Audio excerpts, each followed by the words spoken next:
nous sommes invités à contempler la scène du lavement des pieds.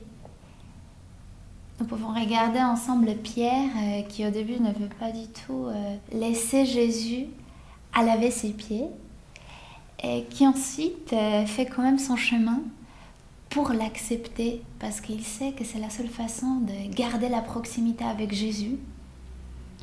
Et Pierre n'a pas peur d'admettre qu'il a tort. Et nous pouvons entendre ce que Jésus nous dit à chacun de nous aujourd'hui. Vous aussi, vous devez vous laver les pieds les uns aux autres. Nous allons vous partager les chemins que nous avons faits et d'ailleurs nous faisons tous les jours encore. Nous continuons.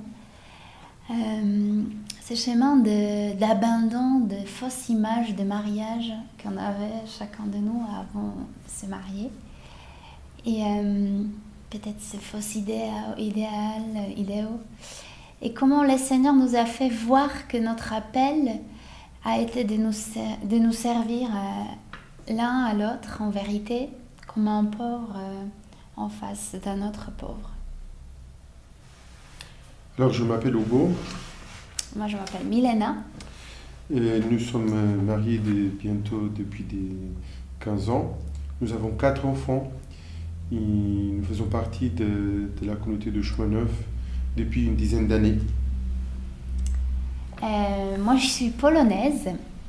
Et culturellement, à l'image d'une famille typique que j'avais, c'était une femme forte qui prenait toutes les décisions pour toute la famille, et un homme, papa, voilà, qui suivait, qui était soumis, qui rendait service, qui était toujours gentil, calme, ben voilà. Moi, je suis portugais. Je viens d'une famille où c'est très bruyant. À table, on parlait tous en même temps.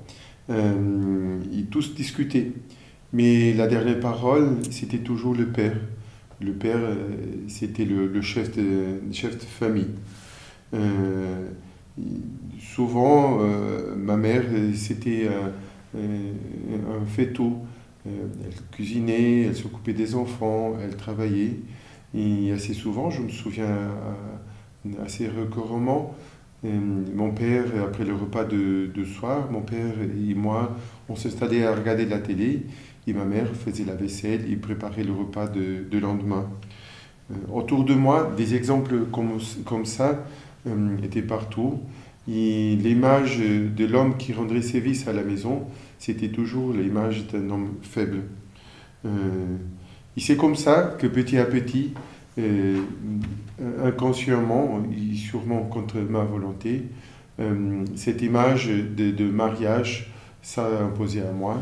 Et avec cette image, nous sommes mariés. Donc voilà, nous sommes mariés assez jeunes et assez vite nous avons eu notre premier enfant. Moi je ne savais pas vraiment cuisiner, les tâches domestiques, bon voilà, il fallait tout apprendre, bref. C'est sûr que ma priorité c'était notre enfant. Donc je savais qu'il fallait le porter, stimuler, jouer, allaiter, voilà. C'était l'enfant qui était au centre et pas vraiment mon mari, et surtout pas la cuisine, voilà, surtout pas les tâches domestiques. Voilà. Donc face à cette difficulté que je reconnaissais dans notre couple, face à cette que je comprenais une difficulté de Milena à prendre sa place, je faisais un chemin inverse, un chemin de prendre la place de Milena. Donc, mais ce n'est pas une façon d'aider, de faire des choses pour rendre service, mais c'était surtout une espèce de vengeance, une volonté de montrer, si tu n'es pas capable, je vais te montrer comme c'est possible. Donc petit à petit, je faisais des choses comme si était prise de place dans toutes les choses. C'était plutôt vrai quand ça concernait notre premier enfant. Milena, c'était une mère fabuleuse, mais moi, je prenais de plus en plus la place et je voulais prendre toutes les décisions qui concernaient notre premier enfant. Donc, pour m'assurer, pas vraiment pour que les choses soient faites comme il faut, mais pour ce qui soit fait comme je imaginais qu'il devrait être fait. Et donc, c'est comme ça que le premier 2-3 ans de notre mariage sont écoulés. La routine s'est installée et ses habitudes de fonctionnement ont commencé à être la normalité. Et c'est dans cet état d'ignorance face à un problème que nous sommes partis à faire une autre session Cana.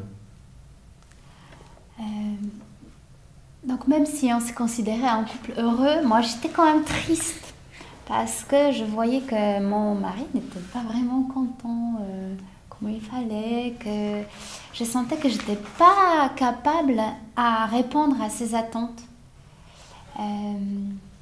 C'est vrai que c'était pendant la session Cana pour les familles, organisée par la communauté du Chemin Neuf, que le Seigneur est venu nous toucher et nous inviter à nous aimer tels que nous étions, à voir nos richesses réciproques.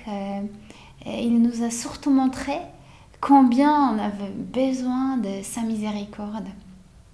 Pendant ces temps de session, nous avons vraiment compris que nous devrions laisser de côté notre orgueil, nos images, nos attentes.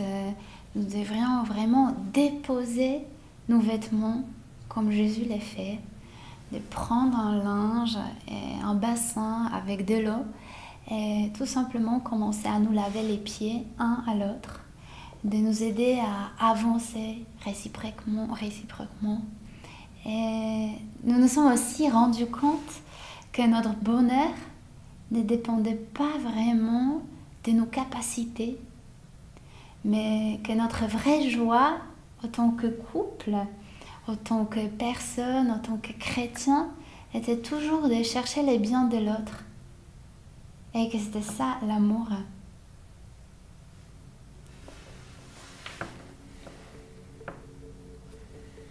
Seigneur, nous te remercions pour ce chemin d'alliance que tu as fait avec nous.